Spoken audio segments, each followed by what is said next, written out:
Hey there, tech enthusiasts. Welcome back to our channel. Today, we're diving into a quick and essential tutorial: how to change your screen time password in 2025.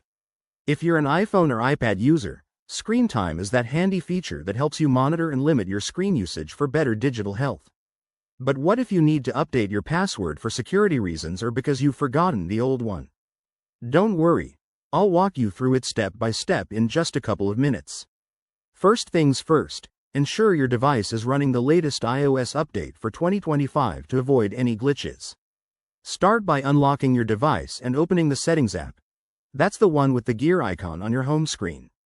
Once you're in Settings, scroll down until you find Screen Time and give it a tap.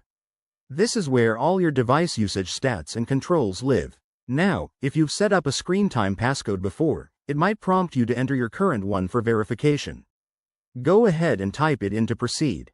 Next, look for the option that says Change Screen Time Passcode and select it. You'll then be asked to enter a new passcode. Make it strong. Mix in uppercase letters, numbers, and special characters to keep your data safe from prying eyes. After you've entered your new passcode, the system will ask you to confirm it by typing it again. Once that's done, hit Done or Save, and you're all set.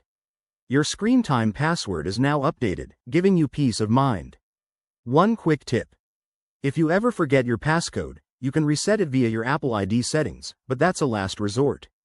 Thanks for watching, and remember, staying secure online is key in 2025.